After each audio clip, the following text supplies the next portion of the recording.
Hello बच्चों, उम्मीद करता हूँ आप सब लोग बहुत अच्छे होंगे। मैं हूँ गणेश राणा कोटी। हमने फिजिक्स का एक पैकेज बनाया है उन बच्चों के लिए जो 12th में हैं और बोर्ड के लिए प्रिपेयर कर रहे हैं। और ये फर्स्ट चैप्टर का 10th लेक्चर है। इससे पिछले लेक्चर में हमने आपको क्विज दिया था, क्विज 1.9, तो उसी का सॉल्यूशन यहाँ पे देख लेते हैं।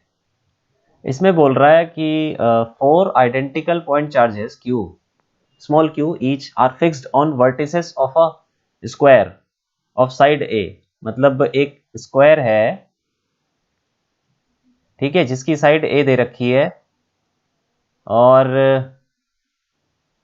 उसके चारों वर्टिसेस पे स्मॉल q फिक्स कर रखा है। ठीक है, स्मॉल q रखा हुआ है और एक कैपिटल Q चार्ज है जिसको हमने सेंटर पे रखा है। ठीक है, तो यहाँ पे सेंटर पे रख दिया हमने कैपिटल Q। अब क्या बोल रहे हो, वो पूछ रहा है what is the net force on Q। अब नेट फोर्स कितना लगेगा Q के ऊपर, कैपिटल Q पे बताना है। तो ये स्क्वायर है, तो देखो अब ये सारे चार्ज पॉजिटिव है, सबको हमने पॉजिटिव मान लिया, कुछ तो दिया नहीं है तो पॉजिटिव मान लेंगे। अब देखो ये वाला चार्ज, इस पे इसको ABCD लिख लेते हैं, ABCD। तो ये वाला A पे जो चार्ज है वो इस पे फोर्स कहाँ लगाएगा, वो लगाएगा अवे फ्रॉम द चार्ज। ठीक है, और अलोंग द लाइन ज्वाइनिंग, इसको भी हम लाइन बना लेते हैं, ये डायगोनल है ना। ठीक है, और ऐसे ही ये वाला डायगोनल होगा। ठीक है, तो अब ये ए वाला चार्ज कैपिटल Q पे लगाएगा इस तरफ फोर्स। ठीक है, और ये वाला C वाला कैपिटल Q पे उतना ही फोर्स लगाएगा लेकिन ऑपोजिट डायरेक्शन में। ऐसा कुछ हम पहले कर चुके हैं। ठीक है, क्योंकि देखो फॉर्मूला क्या होता है फोर्स का, कूलम्स लॉ क्या बोलता है, K Q1 Q2 upon R square. तो Q1 Q2 तो सेम है, स्मॉल q कैपिटल Q, इस केस में भी स्मॉल q कैपिटल Q, और डिस्टेंस जो है डायगोनल का हाफ। ठीक है, तो सब कुछ सेम है, तो फोर्स का मैग्नीट्यूड भी सेम हो जाएगा लेकिन डायरेक्शन ऑपोजिट हो जाएगी। तो ये दोनों, अगर यहाँ पे फोर्स लगता है F तो यहाँ पे भी F ही लगेगा। और ये जो D पे चार्ज है वो कैपिटल Q पे भी उतना ही फोर्स लगाएगा इस डायरेक्शन में। ठीक है, उसको भी, वो भी F हो जाएगा क्योंकि सब कुछ सेम है, उसमें भी चार्ज भी सेम है, डिस्टेंस भी सेम है। अब B पे जो पॉइंट चार्ज है वो कैपिटल Q पे किधर फोर्स लगाएगा, वो ऑपोजिट लगाएगा ऐसे, और मैग्नीट्यूड उतना ही होगा। तो अब क्या हुआ, अब तो ये नेट फोर्स 0 हो गया क्योंकि ये इसको कैंसिल कर देगा, ये वाला इसको कैंसिल करेगा, तो नेट फोर्स 0 हो गया। तो पहले का हम बोल सकते हैं कि net force F net equal to 0। ठीक है, सीधा बता सकते हैं कि ऐसे 0 हो गया ये। अब दूसरा पार्ट देख लेते हैं, if one of the charges on the vertices is removed, now what, find the magnitude and direction of the net force on Q। अब बोल रहा है कि अगर इसी सेम स्क्वायर में अगर हम क्या कर दें, एक चार्ज को हटा दें। ठीक है, साइड तो A है, ये भी A, और एक चार्ज कौन सा हटाएं, कोई भी हटा लेते हैं, चलो उसको हटा देते हैं, C को। ठीक है, तो क्या हो जाएगा, A B C D, और यहाँ पे कैपिटल Q रखा हुआ है। ठीक है, अब हमने एक चार्ज हटा दिया, मान लो C पे जो चार्ज था उसको हमने हटा दिया, बाकी तो ऐसे ही पड़े हुए हैं, Q और ये भी Q हो गया। ठीक है, अब उसके बाद ये फोर्स लगाएगा कुछ, ये फोर्स लगाएगा इस तरफ F। ठीक है, और D भी फोर्स लगाएगा, D फोर्स लगाएगा इस तरफ। ठीक है, और एक मिनट है थोड़ा सा। ठीक है, तो D फोर्स लगाएगा इस तरफ, वो भी F है, और B फोर्स लगाएगा Q पे, वो भी F है। देखो जो इंडिविजुअल चार्ज फोर्स लगा रहे होंगे वो तो उतना ही रहेंगे ना, बस सी वाला जो फोर्स है वो गायब हो जाएगा, बाकी सबके फोर्स तो उतने ही रहेंगे। अब देखो इस केस में भी ये वाला F जो D वाला लगा रहा है कैपिटल Q पे, वो वाला फोर्स, और जो B लगा रहा है कैपिटल Q पे, वो फोर्स दोनों कैंसिल हो जाएंगे क्योंकि ऑपोजिट और बराबर है। ठीक है, तो बचा क्या, सिर्फ F। तो सिर्फ A पे जो चार्ज है वही फोर्स लगाएगा, तो इस केस में हम बोल सकते हैं कि net force will be equal to F, जो कि A लगा रहा होगा क्यू पे और डायरेक्शन ये रही, ठीक है। तो अब क्या बोल सकते हैं, ये एफ निकाल लेते हैं, ठीक है। फॉर्मूला लगा लो कूलम्स लॉ, के क्यू क्यू अपॉन, इसको क्या बोलते हैं, इसको एक पॉइंट नाम दे दो ओ, तो ए ओ स्क्वायर, ठीक है, ए ओ का होल स्क्वायर। ए ओ क्या होता है, डायगोनल का आधा, और डायगोनल कितना होता है, ए ओ जो होगा वो ए सी का आधा हो जाएगा, ठीक है। ए सी बाय टू डायगोनल हमें पता है, डायगोनल अगर कोई स्क्वायर है उसकी साइड ए है तो डायगोनल होता है रूट टू ए, तो root two a by two, इसको ये भी लिख सकते हैं ए बाय रूट टू, ठीक है। अब इस ए ओ तो आ गया, इसको यहां डाल देते हैं, तो एफ की वैल्यू आ जाएगी कितनी, के क्यू क्यू अपॉन ए ओ का स्क्वायर कितना हो जाएगा, ए स्क्वायर बाय टू, अब ये टू ऊपर चला जाएगा तो हो जाएगा टू के क्यू क्यू अपॉन ए स्क्वायर, ठीक है। ये आ गया हमारे पास फोर्स। अब डायरेक्शन की बात बोल रहा हूं, डायरेक्शन भी बतानी है। डायरेक्शन क्या है, यहां से एक हॉरिजॉन्टल लाइन बना दो, ठीक है। ये कितना एंगल है हमें पता है, डायगोनल जो बनाता है स्क्वायर के अंदर ये 45 डिग्री बनाता है, ठीक। तो 45 डिग्री है तो ये भी 45 डिग्री हो जाएगा। उसका हम बोल सकते हैं कि जो डायरेक्शन है, direction of F, direction of F is makes बोल देते हैं, makes 45 degree with positive x axis, ठीक है। और ये 45 डिग्री तो नीचे भी हो सकता है ना, ऊपर भी हो सकता है, तो किस तरफ, ऊपर की तरफ, तो ऊपर को ऐसे बोलते हैं हम क्लॉकवाइज, ठीक है, ऐसे clockwise with positive x axis clockwise. वैसे आपने इसको यहाँ पे 45 डिग्री लिख देंगे ना डायरेक्शन कि एक्स एक्सिस से बना रहा है, तो वो भी सही है, ठीक है।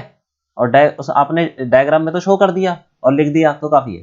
क्लॉकवाइज, सॉरी एंटी क्लॉकवाइज है ये, एंटी क्लॉकवाइज, ठीक है। तो ये हो गया हमारा क्वेश्चन। अब आगे बढ़ते हैं। हम प्रीवियस ईयर के क्वेश्चंस कर रहे थे और 11 क्वेश्चन हमने कर लिए थे। अब ये देखते हैं 12th क्वेश्चन। ये 2011 में पूछा गया है दिल्ली में। इसमें बोल रहा है कि two small identical electrical dipoles A B and C D, each of dipole moment P are kept at an angle of 120 as shown in the figure. What is the resultant dipole moment of this combination. मतलब ये बोल रहा है कि दो small dipoles हैं, equal identical हैं, मतलब, और दोनों का डाइपोल मोमेंट P दे रखा है, ठीक है। ये फिगर में भी दिया हुआ है कि एक डाइपोल देखो ये रहा, माइनस क्यू प्लस क्यू से एक डाइपोल बनेगा, ठीक है। तो डाइपोल मोमेंट की डायरेक्शन क्या होती है, नेगेटिव से पॉजिटिव होती है ना। तो इसकी डायरेक्शन बना लेते हैं, एक हो जाएगा ये वाला डाइपोल, ऐसे डाइपोल मोमेंट की डायरेक्शन, तो ये P के बराबर है, ठीक है। और दूसरा डाइपोल देखो ये रहा, माइनस क्यू से प्लस क्यू, दूसरा डाइपोल हो गया, तो इसकी डायरेक्शन ऐसे हो जाएगी नेगेटिव से पॉजिटिव, और इसका डाइपोल मोमेंट भी P दे रखा है।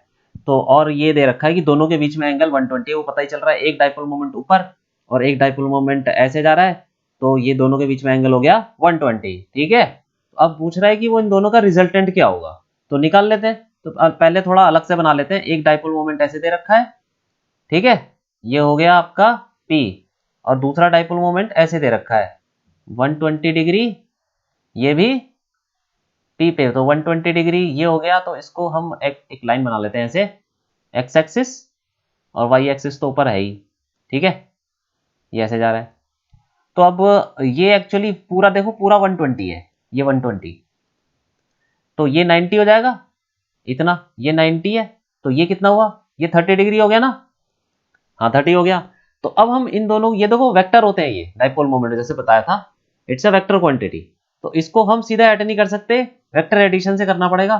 तो जो ऑलरेडी वाई एक्सिस या एक्स एक्सिस में के अलोंग हैं डाइपोल मोमेंट्स, उनको छेड़ने की जरूरत नहीं है, जो किसी एंगल पे है उसी के हम कंपोनेंट बना लेते हैं। तो इसका एक कंपोनेंट हो जाएगा इस तरफ, P हो जाएगा P cos 30, ठीक है, और इसका एक नीचे की तरफ हो जाएगा, कितना हो जाएगा, P sin 30, ठीक है, ये हो गया।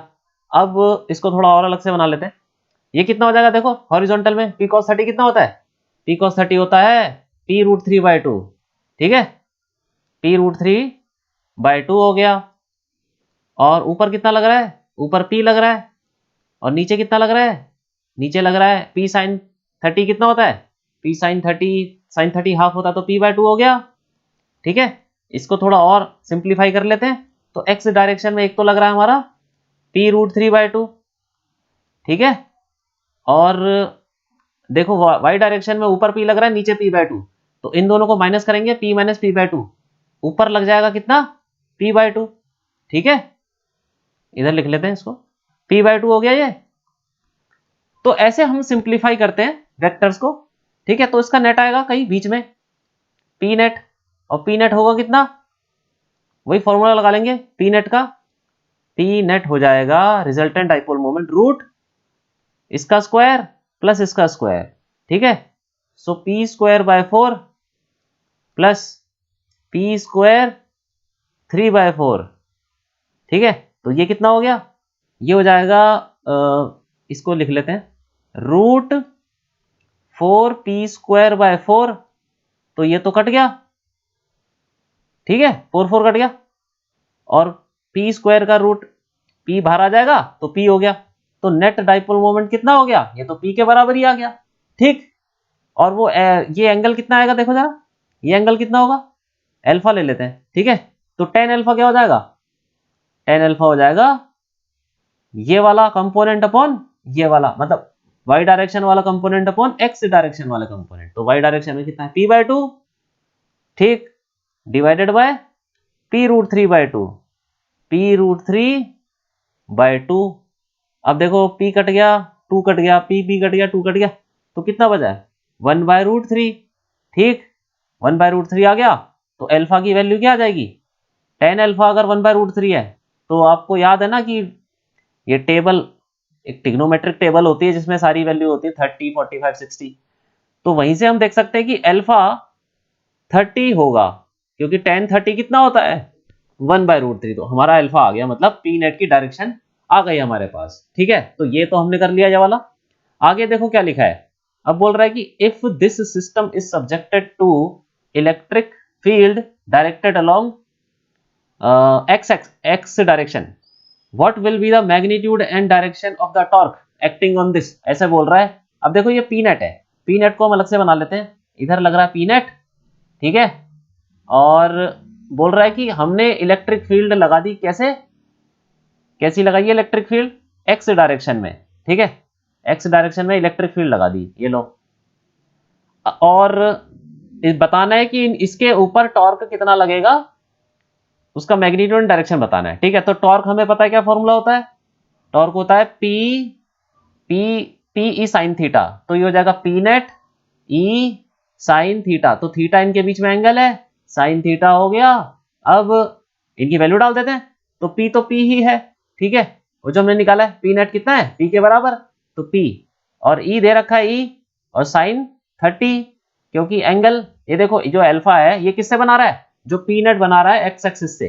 ठीक है, तो यहाँ पे एक्स एक्सिस में क्या है, इलेक्ट्रिक फील्ड ही तो है, और वही इसके बीच में एंगल है, तो हम यहाँ पे साइन 30 रख देंगे। ठीक है, और ये कितना हो जाएगा, साइन 30 होता है हाफ, तो Pe/2 हो गया। ठीक है, टॉर्क। और ये कैसे घूमेगा, ये घूमेगा हमारा ऐसा, देखो ऐसे घूमेगा। अगर सोचो यहाँ पे ऐसे माइनस और ये प्लस प्लस होता तो कैसे घूमता ये इलेक्ट्रिक फील्ड, इस पे फोर्स लगता इस तरफ, और इस मतलब पॉजिटिव चार्ज पे in the direction electric field force लगता, और नेगेटिव चार्ज पे in the opposite direction of the electric field force लगता। तो ये कैसा घूमता, ये आपको मैंने बताया था, ये घूमेगा क्लॉकवाइज। ठीक है, ऐसा कुछ क्लॉकवाइज घूम जाएगा। तो इसमें लिखेंगे डायरेक्शन इज, टॉर्क की डायरेक्शन ऐसे ही बताते हैं, क्लॉकवाइज की एंटी क्लॉकवाइज। ठीक है, direction of torque tau is clockwise. ठीक है, तो ये हो गया हमारा, ये क्वेश्चन हो गया हमारा। ठीक है, अब आगे बढ़ते हैं, 13 क्वेश्चन देखते हैं। ये पूछा गया है दिल्ली में 2017 में। इसमें बोल रहा है what will happen if N electric dipole is placed in a non uniform electric field. ठीक है, अभी तक तो हमने पढ़ा था कि इलेक्ट्रिक डाइपोल को अगर हम यूनिफॉर्म इलेक्ट्रिक फील्ड में रख दें तो क्या होता है कि उस पर फोर्स उस पर कितना फोर्स लगता है, नेट फोर्स तो जीरो ही होता है, लेकिन टॉर्क, टॉर्क का फॉर्मूला हमने निकाल लिया था, ठीक है, कुछ लगता है। अब देखते हैं नॉन यूनिफॉर्म इलेक्ट्रिक फील्ड, मतलब इलेक्ट्रिक फील्ड ऐसे कुछ नॉन यूनिफॉर्म है, कुछ भी हो सकती है, कैसी भी हो सकती है, ऐसी टेढ़ी मेढ़ी, ठीक है, कर्व में हो सकती है, कैसी मर्जी ले लो, ऐसे बना लेते हैं, चलो ठीक है। अब इसके अंदर क्या है, एक हमने डाइपोल को रख दिया, ये मान लेते हैं नेगेटिव हो गया, और ये हो गया पॉजिटिव वाला चार्ज। तो अब इसको डाइपोल को रख देंगे तो क्या होगा, इलेक्ट्रिक फील्ड ये है नॉन यूनिफॉर्म। तो अब इसके ऊपर मतलब इलेक्ट्रिक फील्ड नॉन यूनिफॉर्म का मतलब क्या हुआ कि इलेक्ट्रिक फील्ड की वैल्यू हर पॉइंट पे अलग अलग होगी, ठीक है, अलग अलग होगी। तो इसका मतलब इस पे जो फोर्स लगेगा, इस पे फोर्स लगेगा कितना, क्यू ई, इस पे फोर्स लगे ना, क्यू ई, फोर्स का फॉर्मूला होता है ना क्यू इंटू ई, तो क्यू ई, तो वो ई अलग होगा, ई वन ले लेते हैं, और इस पे लगेगा फोर्स, एक मिनट, ये थोड़ा सा कहाँ लगेगा बताओ जरा, फोर्स किधर लगेगा, in the direction of electric field, tangent निकालते हैं ना उसमें, ठीक है। तो मैं इसको ऐसे बना लेता हूँ ताकि थोड़ा समझने में आसानी हो। मान लेते हैं कि इसके ऊपर यहाँ पे है चार्ज, यहाँ पर है माइनस क्यू वाला चार्ज, और यहाँ पर है यहाँ पर ले लेते हैं, चलो कहाँ पर ले लें, चलो ये ले लेते हैं, ठीक है, ये ले लेते हैं। तो अब ये पॉजिटिव ले लेते हैं, पॉजिटिव क्यू ले लेते हैं, ठीक है। तो अब इन दोनों को जोड़ देते हैं हम, इन दोनों को ऐसे जोड़ दिया, ठीक है, ऐसा हो गया। तो अब देखो इसके ऊपर फोर्स किधर लगेगा, in the direction of electric field, और डायरेक्शन ऑफ इलेक्ट्रिक फील्ड कैसे निकालते हैं, टेंजेंट, टेंजेंट से निकालते हैं ना, ये हो गया। तो इलेक्ट्रिक फील्ड की डायरेक्शन ये होगी, तो फोर्स ऑन द चार्ज की डायरेक्शन भी यही होगी। तो कैसे बोलेंगे हम, Q E one, E one क्यों, क्योंकि हमें पता है ना इलेक्ट्रिक फील्ड हर पॉइंट पे अलग अलग है, तो यहाँ पे ई वन मान लिया, ठीक है। और यहाँ पे इलेक्ट्रिक फील्ड की डायरेक्शन कहाँ होगी, वो भी टेंजेंट होगी, ठीक है, ऐसे हो जाएगा। तो क्यू ई टू मान लेते हैं, in the opposite direction, electric field की डायरेक्शन ये होगी ई टू, लेकिन फोर्स की डायरेक्शन ऑपोजिट होगी, क्योंकि नेगेटिव चार्ज पे फोर्स लगता है in the opposite direction of electric field, ठीक है। तो ये हो गया हमारा। अब हमें पता नहीं है कि E1 E2 क्या है, वैल्यू अलग अलग हो सकती है, कुछ भी हो सकता है, डायरेक्शन पे पता नहीं, यहाँ पे तो चलो ऑपोजिट लग रहा है, लेकिन वैसे तो कहीं भी हो सकती है, ठीक है, डाइपोल मोमेंट कहीं भी रख दो। तो ऐसे ऐसे बोलेंगे कि net force on the dipole must be something, कुछ तो होगा, net force will not be zero, net force zero नहीं होगा, इसका मतलब ये भी कहीं ना कहीं ऐसे भागेगा, नेट फोर्स लगेगा तो, ठीक है। और टॉर्क, टॉर्क भी कुछ ना कुछ लगेगा, क्योंकि फोर्स तो लग रहे हैं, ठीक है, जो उसको घुमाने की कोशिश करेंगे, तो टॉर्क जो होगा वो भी नॉन जीरो होगा, ठीक है। तो ये हो गया हमारा क्वेश्चन, ठीक है। अब आगे बढ़ते हैं, 14th क्वेश्चन देखते हैं। ये दिल्ली के अंदर पूछा गया है 2017 में। बोल रहा है does the charge given to a metallic sphere depend on whether it is hollow और सॉलिड। मतलब कोई एक मेटालिक स्फीयर है, ठीक है, ये मान लो कि सॉलिड स्फीयर है, ठीक, और इसके ऊपर आपने एक चार्ज दिया, तो हमें पता है कि मेटालिक क्या मतलब कंडक्टर है, तो इस पे जो भी चार्ज देंगे वो कहां चला जाएगा, इसके सरफेस पे चला जाएगा, बिल्कुल सरफेस पे, ठीक है, ऐसे फैल जाएगा, अंदर बिल्कुल नहीं रहेगा, जो भी अंदर दोगे चार्ज कहीं भी दोगे वो सारा सरफेस पे चला जाएगा, ठीक है। और अगर ये हॉलो होता, तो अगर यही सेम स्फेयर हॉलो स्फेयर होता तो क्या होता, तब भी तो चला जाता ना सरफेस पे ही, हॉलो हो चाहे सॉलिड हो, ये जो चार्ज आप जितना भी दोगे वो सारा कहां चला जाएगा, सरफेस के ऊपर ही चला जाएगा, ठीक है। तो इस बात से कोई फर्क नहीं पड़ता, हम पढ़ चुके हैं कि जितना भी चार्ज हम देते हैं वो सारा का सारा मेटल के एक्सटर्नल सरफेस पे पहुंच जाता है, ठीक है। तो ये हो गया हमारा, ये इसका रीजन यही है कि जितना भी चार्ज आप कंडक्टर को दोगे वो अंदर नहीं रहता, वो सारा बाहर चला जाता है, इसलिए हॉलो और सॉलिड से कोई फर्क नहीं पड़ता, ठीक है। तो इसमें ये लिख लेते हैं कि all the charge, all the charge given to a conductor,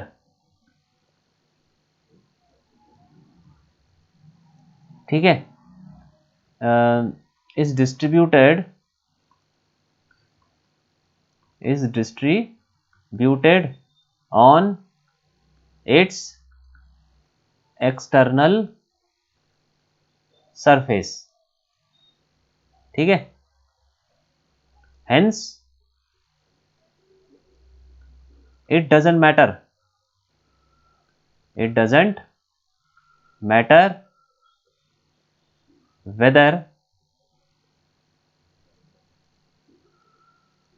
whether the sphere, यहाँ पे स्फेयर की जगह कुछ और भी होता तो उससे कोई फर्क नहीं पड़ता। जाना था उसको एक्सटर्नल सरफेस पे, चाहे क्यूब रख लो, सिलेंडर रख लो, एक्सटर्नल सरफेस पे ही जाएगा वो, ठीक है। It doesn't matter whether the sphere is solid और हॉलो, ठीक है। अब आगे बढ़ते हैं, 15th क्वेश्चन देखते हैं। ये कंपार्टमेंट में आया था दिल्ली में 2017 में, ठीक है। इसमें बोल रहा है draw a plot showing variation of electric field with distance from the centre of a solid conducting sphere of radius r having a charge of plus q on its surface, ठीक है। तो इसमें बोल रहा है कि एक हमारे पास स्फीयर है, सॉलिड स्फीयर, ठीक, सॉलिड स्फीयर है जिसके ऊपर चार्ज है, चार्ज दे दिया हमने q चार्ज प्लस q, तो वो सारा चार्ज कहाँ चला जाएगा? हम पढ़ चुके हैं कि सॉलिड हो चाहे हॉलो हो, ये तो बाहर चला जाएगा, ठीक है, मतलब एक्सटर्नल सरफेस पे आ जाएगा सारा। तो ये जो सारा चार्ज है वो किसकी तरह बिहेव करेगा? एक शेल की तरह। ये चार्ज किस पे फैला हुआ है? एक्सटर्नल सरफेस पे फैला हुआ है ना, तो एक्सटर्नल सरफेस पे फैला हुआ, अंदर तो कोई चार्ज फैला नहीं हुआ, तो ये किस तरीके से फैला हुआ है? जैसे charge on a spherical shell, जैसे हमने वो डेरिवेशन की थी, तो उसी की तरह ये चार्ज फैला हुआ है, चाहे हॉलो हो चाहे सॉलिड हो, उससे कोई फर्क नहीं पड़ रहा, ठीक है। वही चीज हो जाएगी ये, this is equal to charge on a spherical shell, ठीक है। तो इस पे जो चार्ज फैला हुआ है क्यू मान लेते हैं, क्यू। अब हम एक चीज पढ़ चुके हैं कि इसके अंदर इलेक्ट्रिक फील्ड कितनी होती है? अंदर इलेक्ट्रिक फील्ड 0 होती है, यहां पे इलेक्ट्रिक फील्ड 0 है। और बाहर इलेक्ट्रिक फील्ड कितनी होती है किसी पॉइंट पे, जो कि सेंटर से कितना दूर है? अगर आर ले लेते हैं तो यहाँ पे इलेक्ट्रिक फील्ड का फॉर्मूला हो जाता है के क्यू अपॉन आर स्क्वायर, ये हम पढ़ चुके हैं ना। हाँ, तो इलेक्ट्रिक फील्ड अंदर 0 और बाहर इस फॉर्मूले से चेंज होती है। तो हम अगर ग्राफ बनाएं तो कैसा बनेगा ग्राफ? ये इलेक्ट्रिक फील्ड ले लो यहाँ पे ई, और उसने बोला ग्राफ बनाना है, ठीक है, किसके बीच में? इलेक्ट्रिक फील्ड और distance from the centre R. तो जब आर 0, मतलब अंदर की बात हो रही है, जब आर 0 हो जाएगा तो इलेक्ट्रिक फील्ड 0। और कब तक ये 0 रहेगा? इसका रेडियस मान लो, इसका रेडियस आर है, आर दे रखा है, ठीक है। तो इलेक्ट्रिक फील्ड 0 कब तक रहेगी? जब तक ये स्मॉल आर कैपिटल आर नहीं हो जाता। तो इसका मतलब इलेक्ट्रिक फील्ड, ऐसे बना लेते हैं, दूसरे कलर से बनाते हैं। इलेक्ट्रिक फील्ड 0 रहेगी कब तक? 0 कब तक रहेगी? जब तक क्या, एक मिनट, इलेक्ट्रिक फील्ड 0 रहेगी जब तक ये स्मॉल आर कैपिटल आर नहीं हो जाता, ठीक है। उसके बाद इलेक्ट्रिक फील्ड सरफेस पे कुछ वैल्यू होगी, वो इस फॉर्मूले से आ जाएगा हमारे पास, ठीक है। तो कुछ वैल्यू होगी यहाँ पे, और उसके बाद कैसे वेरी करेगा? देखो, जैसे जैसे डिस्टेंस बढ़ेगा, अब तो बाहर आ गया ना, अंदर तो इलेक्ट्रिक फील्ड 0 है, बाहर इस फॉर्मूले से चेंज होगी। तो इस बाहर की अगर हम किसी पॉइंट पे वैल्यू निकालें, तो जैसे जैसे डिस्टेंस बढ़ेगा वैसे वैसे क्या इलेक्ट्रिक फील्ड कम होती जाएगी ना, तो इलेक्ट्रिक फील्ड ऐसे कम होती जाएगी, कम होती रहेगी, कम होती, ठीक है। तो ये आ गया हमारे पास। और ये वैल्यू कितनी है? ये वैल्यू कहां पर है इलेक्ट्रिक फील्ड की? सरफेस पे, स्मॉल आर जब कैपिटल आर के बराबर हो जाए। तो यहाँ पे इलेक्ट्रिक फील्ड की वैल्यू है के Q upon capital R square, ठीक है। तो ये बन गया हमारा ग्राफ। अब आगे बढ़ते हैं, 16th क्वेश्चन करते हैं। ये 2005 में पूछा गया है, दिल्ली में। कह रहा है an electric dipole moment 20 × 10⁻⁻6 coulomb metre is enclosed by a close surface, what is the net electric flux coming out of this surface. मतलब एक क्लोज्ड सरफेस है, कोई होगा कैसा भी क्लोज सरफेस ले लो, बंद है चारों तरफ से, और उसके अंदर एक इलेक्ट्रिक डाइपोल है, ठीक है। एक डाइपोल है, बना लेते हैं नेगेटिव, और पॉजिटिव, ठीक है, यही तो होता है ना डाइपोल। तो अब इसका डाइपोल मोमेंट दे रखा है P, कितना हो गया 20 × 10⁻⁻6 कूलम मीटर। अब बोल रहा है कि इस क्लोज सरफेस से कितना फ्लक्स, नेट फ्लक्स बाहर आ रहा होगा। तो फ्लक्स का फॉर्मूला क्या होता है, गॉस लॉ लगा सकते हैं ना। गॉस लॉ क्या बोलता है, गॉस लॉ ये बोलता है जो भी फ्लक्स किसी क्लोज सरफेस से बाहर आ रहा होगा या अंदर जा रहा होगा वो कितना होगा, Q/ε0। ठीक है, Q क्या चीज है, total charge inside the close surface. तो टोटल चार्ज कितना है, ये देखो, ये अगर Q है तो ये भी डाइपोल का क्या होता है, दोनों चार्ज बराबर होते हैं लेकिन ऑपोजिट साइन के होते हैं। तो एक पॉजिटिव Q, ये टोटल लिख देते हैं यहाँ पे हम Q टोटल। ठीक है, तो देखो एक अगर पॉजिटिव Q है तो दूसरा नेगेटिव Q, तो टोटल कितना हो गया, अरे दोनों का सम कर दो, ये हो जाएगा आपका Q - Q, एक पॉजिटिव है एक नेगेटिव है, टोटल हो गया 0। तो ये कितना आ गया, 0 हो गया नेट फ्लक्स जो भी इससे बाहर आ रहा होगा। ठीक है, तो ये बहुत सिंपल है, हो गया हमारा क्वेश्चन। इसमें डाइपोल मोमेंट दिया हुआ लेकिन उसकी कोई जरूरत नहीं है, ठीक है, उससे कोई फर्क नहीं पड़ता डाइपोल मोमेंट कितना भी हो, क्योंकि टोटल चार्ज तो 0 ही है ना, इसलिए फ्लक्स 0 हो गया। ठीक, अब आगे बढ़ते हैं 17th क्वेश्चन देखते हैं। इसमें बोल रहा है कि ये दिल्ली के अंदर पूछा गया है 2010 में। इसमें बोल रहा है figure shows 3 point charges +2Q - Q and +3Q। ठीक है, मतलब 3 पॉइंट चार्ज दे रखे हैं। 2 charges +2Q and -Q are enclosed within the surface S। एक सरफेस S है, ठीक है, enclosed within a surface S, तो ये क्लोज्ड सरफेस ही होगा कि इसके अंदर एनक्लोज कर रखा है। ठीक है, तो इस सरफेस के अंदर 2 चार्ज हैं और एक बाहर है। तो बोल रहा है, पूछ रहा है what is the electric flux due to this configuration through the surface S। तो हमें पता है, दोबारा से हम गॉस लॉ लगा सकते हैं। ठीक है, गॉस लॉ लगा लेंगे, क्या बोलता है वो, जो भी नेट फ्लक्स है थ्रू अ सरफेस वो टोटल चार्ज होता है Q टोटल/ε0। और Q टोटल कितना है, total charge inside the surface कितना है 2Q - Q/ε0। ये कितना हो गया Q/ε0। तो ये जो 3Q चार्ज पड़ा हुआ है इससे कोई फर्क नहीं पड़ता, जितना भी फ्लक्स पास करेगा इस सरफेस से वो सारा का सारा किसकी वजह से होगा, जितने चार्जेस अंदर पड़े हुए हैं। ठीक है, तो ये हो गया हमारा क्वेश्चन, हमने निकाल दिया फ्लक्स।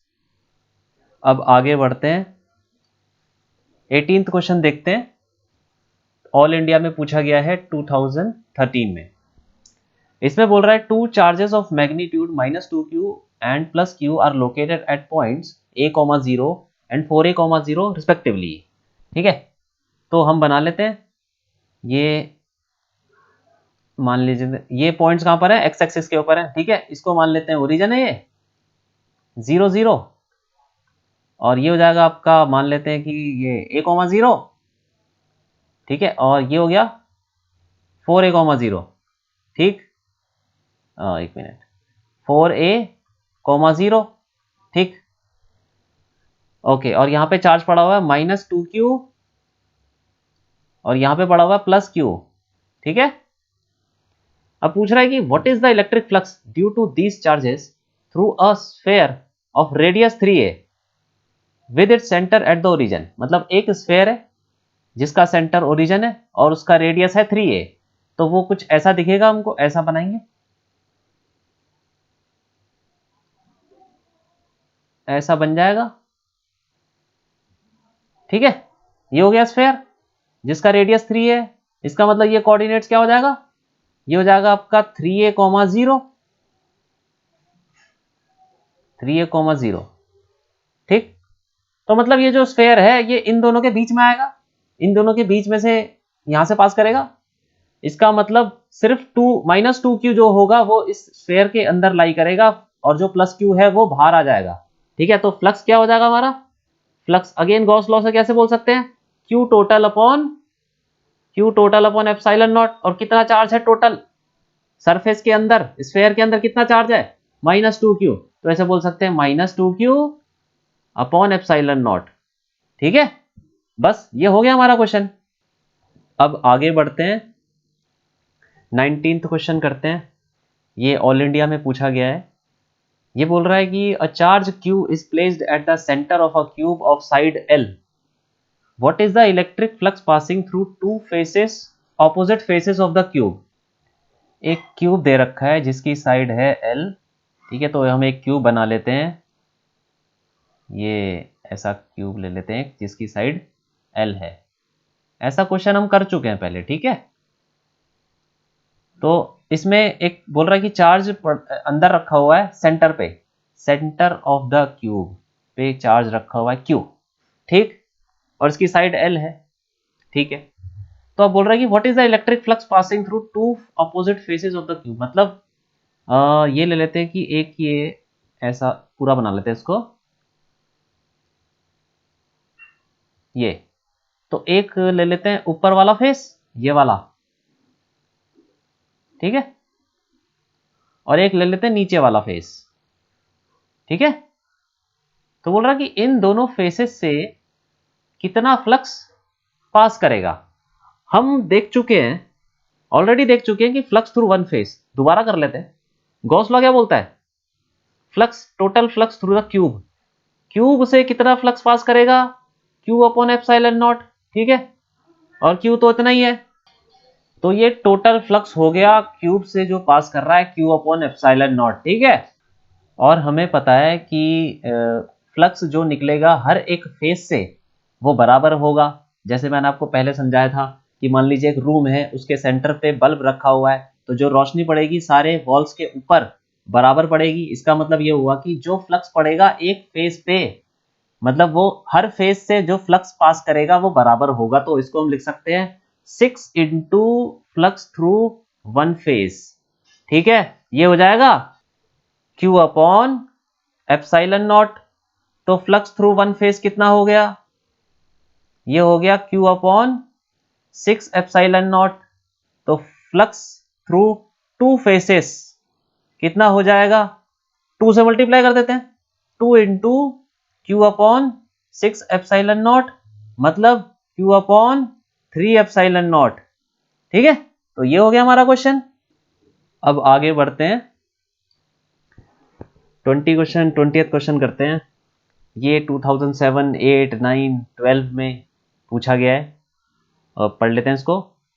ये कह रहा है a charge Q is enclosed by a spherical surface of radius R। If the radius is reduced to half, how would the electric flux through the surface changes. मतलब बोल रहा है कि एक स्फेयर है, ठीक है, इसके सेंटर पे क्या अंदर रखा हुआ है, ठीक है, अंदर चार्ज रखा हुआ मान लेते हैं, सेंटर पे रखा है, और इसका रेडियस R है, ठीक है। तो इससे फ्लक्स कितना पास करेगा, इससे फ्लक्स पास करेगा Q अपॉन एप्सिलॉन नॉट, ठीक है। अब बोल रहा है कि अगर इसको हम हाफ कर दे, किसको, इसके रेडियस को, तो फिर क्या होगा, फ्लक्स पे कितना फर्क पड़ेगा, ठीक है।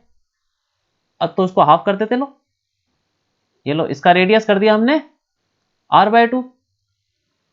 अब रेड वाले से फ्लक्स निकाल लेते हैं, कितना हो जाएगा, फाई इक्वल टू, अब कितना चार्ज है इसके अंदर, अभी भी तो Q ही है, ठीक है, तो Q अपॉन एप्सिलॉन नॉट। तो हम ये देख सकते हैं कि रेडियस चाहे आधा कर दो चाहे डबल कर दो, चेंज करने से कोई फर्क नहीं पड़ता। तो हम ऐसा लिख सकते हैं कि फ्लक्स डज नॉट चेंज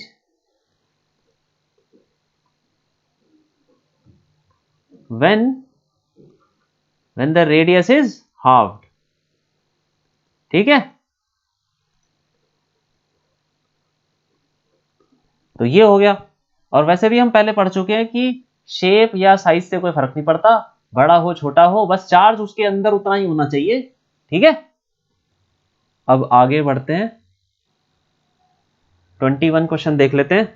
ये बोल रहा है a hollow cylindrical box of length 1 metre and area of cross section 25 centimetre square is placed in a 3-dimensional coordinate system as shown in figure, ठीक है। The electric field in the region is given by E equal to 50 x I cap, where E is in Newton per coulomb and x is in meters, ठीक है।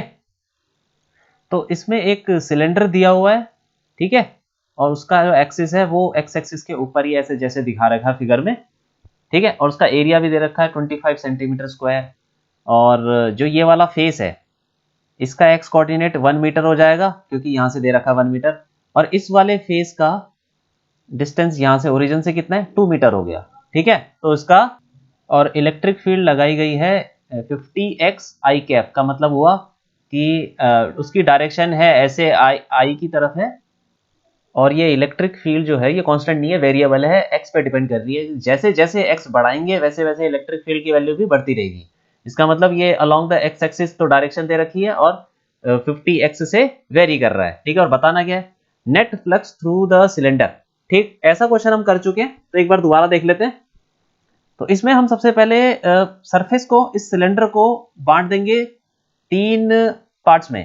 पहला ले लो, ये पहला surface हो गया ये वाला, ठीक है, ये दूसरा सरफेस ले लो, ठीक है, और ये तीसरा सरफेस ले लो। इलेक्ट्रिक फील्ड एक्स डायरेक्शन में है, ठीक है।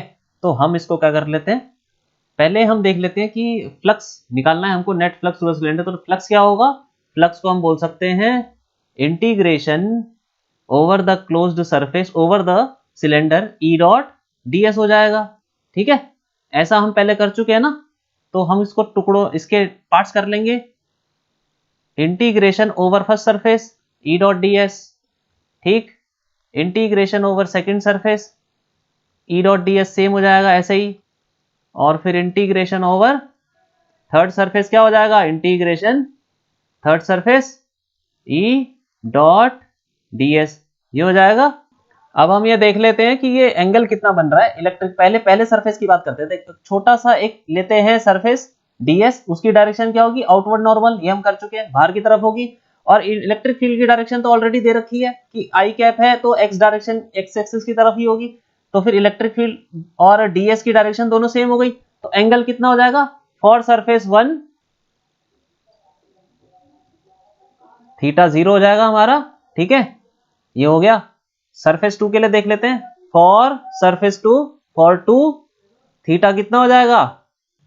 तो यहां पे देख लेते हैं सरफेस 2 के लिए एक छोटा सा सरफेस ले लेते हैं ds, इसकी डायरेक्शन तो आउटवर्ड नॉर्मल होगी, इस तरफ ही होगी, और इलेक्ट्रिक फील्ड की डायरेक्शन तो एक्स एक्सिस की तरफ दे रखी है, तो इलेक्ट्रिक फील्ड की डायरेक्शन इधर हो गई, ठीक है। तो दोनों के बीच में एंगल क्या हो गया, अभी 180 हो गया, ठीक है, ये हो गया ना 180, इन दोनों के बीच में एंगल 180।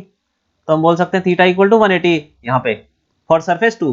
तो फॉर सरफेस 3 के लिए देख लेते हैं क्या हो जाएगा, फॉर सरफेस 3, ये सरफेस 3 है, कर्व्ड सरफेस, ठीक है, यहाँ पे एक छोटा सा एरिया ले लेते हैं ds, इसका क्या होगा, इसकी डायरेक्शन होगी नॉर्मल टू द सरफेस, ऊपर की तरफ, और इलेक्ट्रिक फील्ड किधर है, इलेक्ट्रिक फील्ड एक्स एक्सिस की तरफ ही है, तो इन दोनों के बीच में एंगल कितना हो गया 90, ठीक है। तो थीटा कितना हो जाएगा, ये हो जाएगा 90, ठीक है। अब हम बोल सकते हैं कि, अब देखो इसको लिख लेते हैं, ये फाई इक्वल टू क्या हो जाएगा, phi equal to integration 1 E D S cos 0, E D S cos 0 हो गया पहले सरफेस के लिए, प्लस सेकंड सरफेस के लिए क्या हो जाएगा, ये हो जाएगा ई डी एस कॉस 180, ठीक, और तीसरे सरफेस के लिए ये हो गया हमारा ई डी एस कॉस 90, ठीक। अब देखो कॉस 90 तो 0 होता है, तो ये पूरी क्वांटिटी 0 हो गई, 0 हो गया, ठीक है। और तो फ्लक्स क्या हो जाएगा हमारा, ये हो जाएगा हमारा flux integration over first surface EDS, ठीक है, plus integration second surface E, ये cos 180 कितना होता है, माइनस होता है, तो यहां पे माइनस आ जाएगा, ठीक है, माइनस ईडीएस, ठीक है, ये हो गया। अब ये देख लेते हैं एक्चुअली यहाँ पे, चलो इलेक्ट्रिक फील्ड की वैल्यू ले लेते हैं E1 और ये E2, ठीक है। तो ये हो जाएगा हमारा E1 और ये E2, तो हो जाएगा E1 और E2। अब हम E1 E2 निकालते हैं कितना है, ठीक है। तो देखो, अब देखो जो E1 है, जो इलेक्ट्रिक फील्ड है वो 50x दे रखी है, तो मतलब कि अगर आपको इलेक्ट्रिक फील्ड किसी एक सरफेस पे चाहिए तो उसका x कोऑर्डिनेट रख दो तो आपकी इलेक्ट्रिक फील्ड आ जाएगी। तो E1 की वैल्यू क्या होगी, E1 की वैल्यू हो जाएगी 50 इंटू, अच्छा इसका x कोऑर्डिनेट कितना है, ये जो प्लेन है सिलेंडर का, ये वाला प्लेन, ये कितनी दूर है ओरिजिन से, ये 2 मीटर दूर है, 1 + 1 2 मीटर हो गया ना, तो यहां पे रख देंगे हम 2 मीटर, ये आ जाएगा 100, ठीक है, 100 न्यूटन पर कूलम। और E2 की वैल्यू कितनी है, E2 की वैल्यू हो जाएगी ये वाली, इस वाले प्लेन का कितना डिस्टेंस है ओरिजिन से, 1 मीटर, तो यहां पे रख देंगे 50 × 1, तो ये हो गया 50, ठीक है। तो ये वैल्यू हम रख देंगे।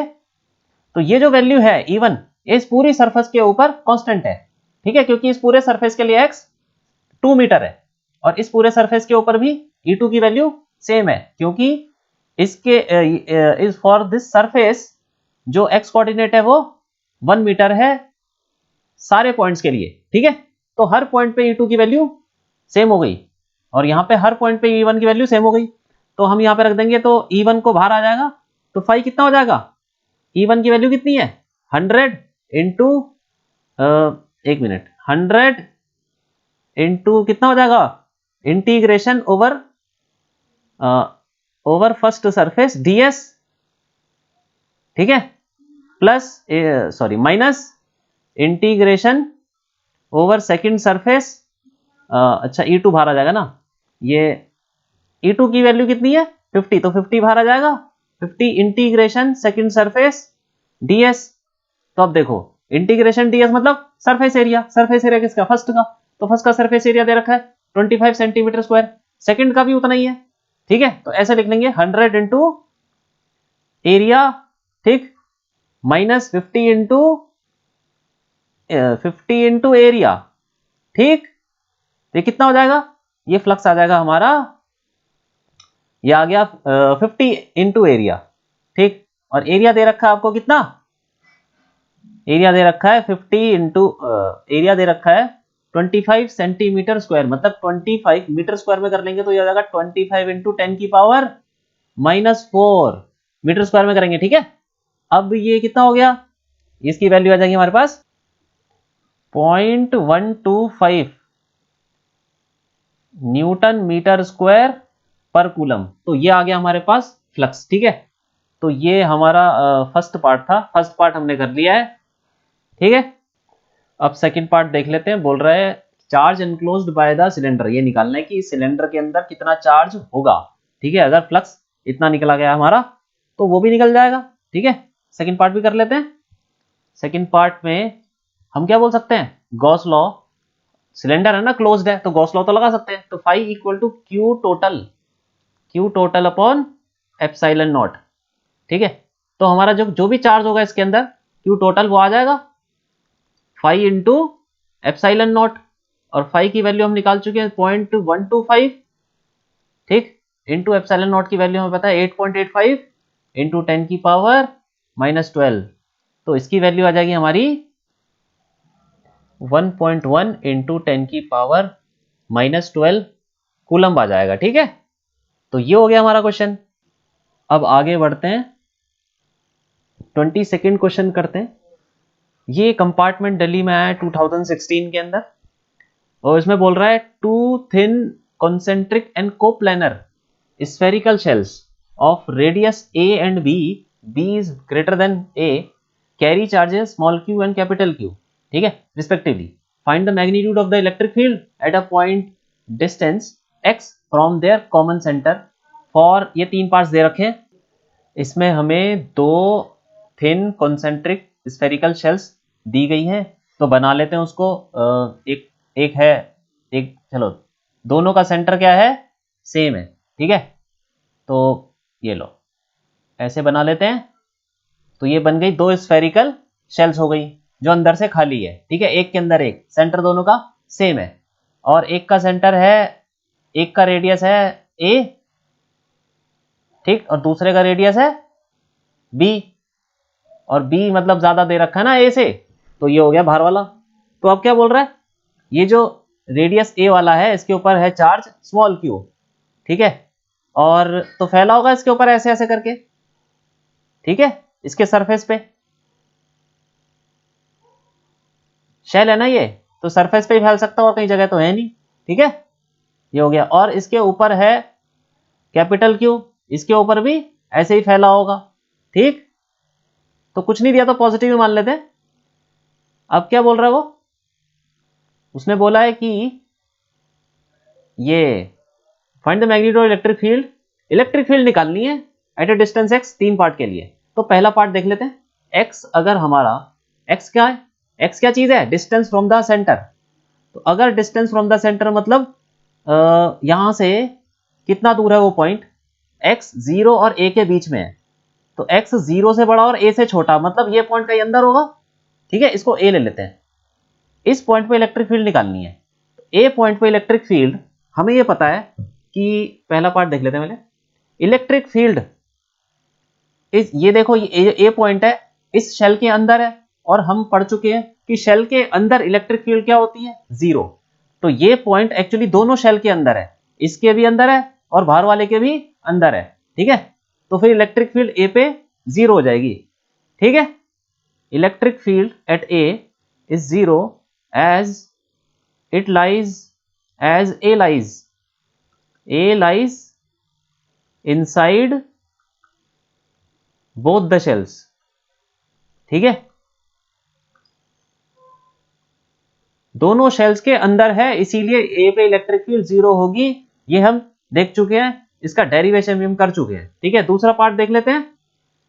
बोल रहा है कि अगर x a और b के बीच में हो, मतलब a से बड़ा हो और b से छोटा हो, तो कहीं पे ये मान लेते हैं कि b पॉइंट पे, यहां मान लेते हैं, चलो b पे इलेक्ट्रिक फील्ड कितनी होगी, अब मैग्नीट्यूड निकालना है हमको सिंपल, ठीक है। तो ये b जो है वो बाहर वाले स्फेयर के तो अंदर है, बाहर वाली शेल के अंदर है, तो बाहर वाली की वजह से कोई भी इलेक्ट्रिक फील्ड नहीं होगी, ठीक है, वो उसके अंदर है, इसलिए बाहर वाले की वजह से कोई इलेक्ट्रिक फील्ड नहीं होगी ना यहाँ पे, क्योंकि ये बी पॉइंट बाहर वाली शेल के अंदर पड़ा हुआ है। लेकिन ये अब जो छोटी वाली शेल है उसके बाहर पड़ा हुआ है, तो सिर्फ छोटी वाली शेल की वजह से बी पॉइंट पे इलेक्ट्रिक फील्ड होगी। और वो हम पढ़ चुके हैं कि शेल के बाहर इलेक्ट्रिक फील्ड का फॉर्मूला क्या होता है, वही होता है के क्यू बाय आर स्क्वायर, तो के क्यू अपॉन एक्स स्क्वायर, ठीक है। यहां पे सिर्फ अंदर वाली शेल जो है वही इलेक्ट्रिक फील्ड लगाएगी, और उसका फॉर्मूला हमको पता है के क्यू बाय एक्स स्क्वायर होता है, ठीक है। तो बी पॉइंट पे ये भी हो गया। अब थर्ड पे देख लेते हैं, थर्ड पार्ट देख लेते हैं। एक्स अगर बी से बड़ा है और इंफिनिटी से छोटा है, मतलब बी से बड़ा मतलब इससे बाहर है, सी पॉइंट यहां पे कहीं है, तो सी पॉइंट पे दोनों की वजह से इलेक्ट्रिक फील्ड होगी, और वो कितनी होगी, छोटी वाली की वजह से कितनी होगी इलेक्ट्रिक फील्ड, वो तो उतनी होगी ना, के क्यू बाय एक्स स्क्वायर, ठीक है, प्लस, और बाहर वाले की वजह से कितनी होगी, के capital Q upon x square, ठीक है। तो ये हो गई सी पॉइंट पे इलेक्ट्रिक फील्ड। तो हमने तीनों पार्ट देख लिए, ठीक है। अब आगे बढ़ते हैं, 23rd देखते हैं। इसमें ये 2009 कंपार्टमेंट में पूछा गया दिल्ली में। इसमें बोल रहा है draw the shapes of the suitable Gaussian surfaces while applying Gauss law to calculate the electric field due to, first part है a uniformly charged long straight wire. तो देखो ये इसमें ये भी हम कर चुके हैं। इसमें बोल रहा है कि हमको गॉसियन सरफेस बताना है जिससे कि हम गॉस लॉ लगा पाए। तो एक है हमारे पास, पहले पार्ट में है, ये पहला पार्ट है कि एक uniformly charged long straight wire है, एक लंबी सी हमारे पास स्ट्रेट वायर है, इसके ऊपर कुछ चार्ज है, ठीक है।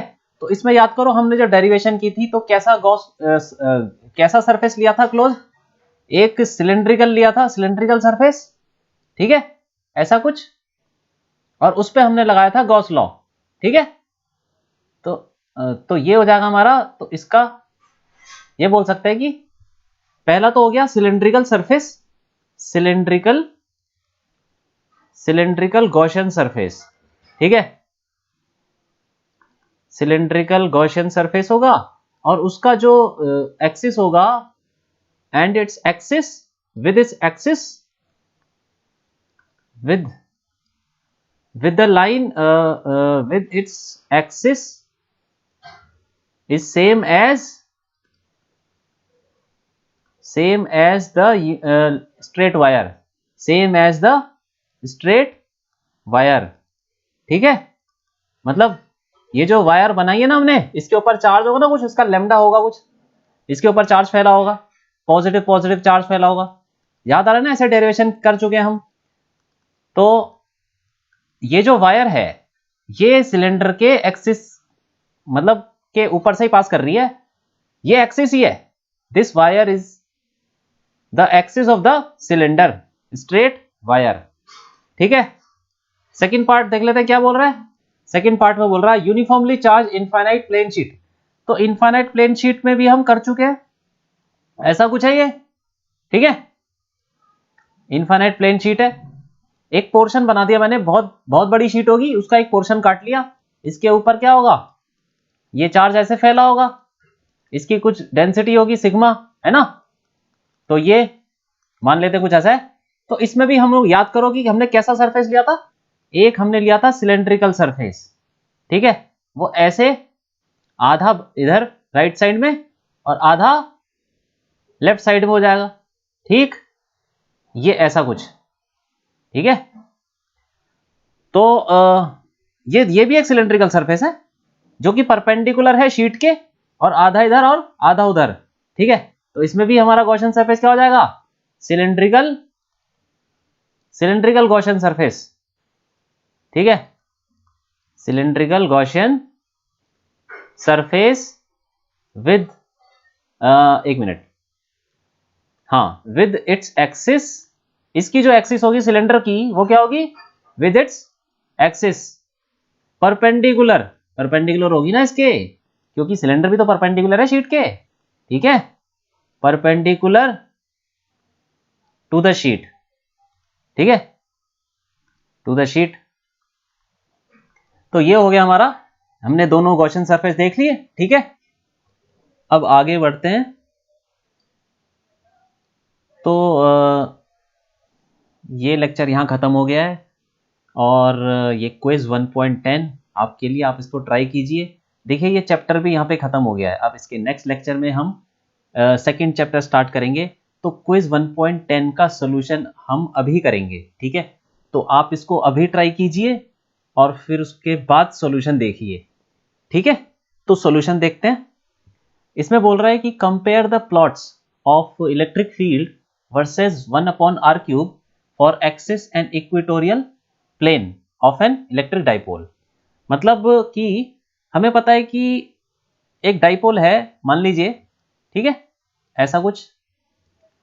तो उसके एक्सिस पे इलेक्ट्रिक फील्ड होती है कुछ, वो हमको पता है। एक्सिस पे ई एक्सिस इधर होती है, और इक्वेटोरियल प्लेन हो यहाँ पे। इक्वेटोरियल प्लेन जानते हो ना, इक्वेटोरियल प्लेन वो होता है जो कि डाइपोल इन दोनों को ज्वाइन करते हैं, डाइपोल को दो पार्ट्स में डिवाइड करता है। ठीक है, तो ये परपेंडिकुलर बाइसेक्टर होता है।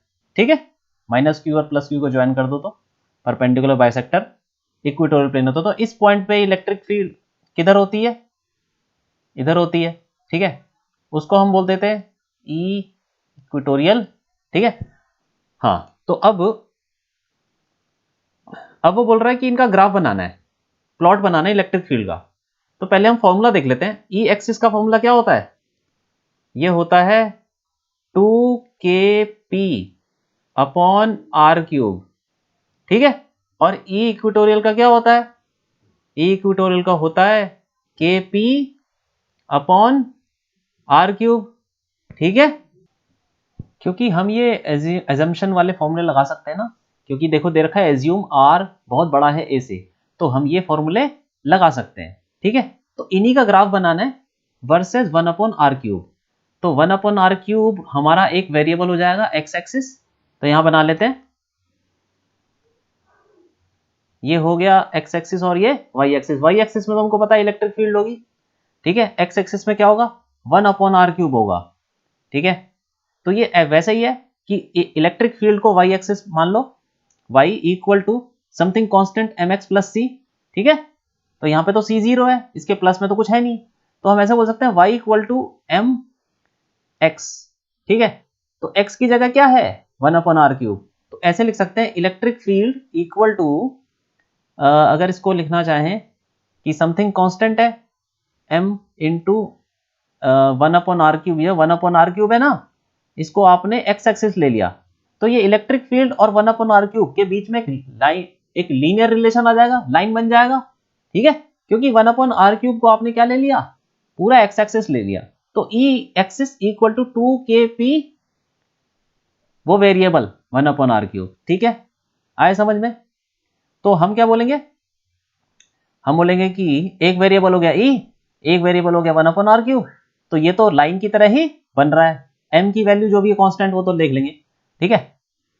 अब यहां पे बन जाएगा, एक लाइन बना लेते हैं, चलो ये बन जाएगा ऐसी लाइन, ठीक। एक्चुअली यहाँ पे दो इलेक्ट्रिक फील्ड है तो दो लाइन आएंगी अलग अलग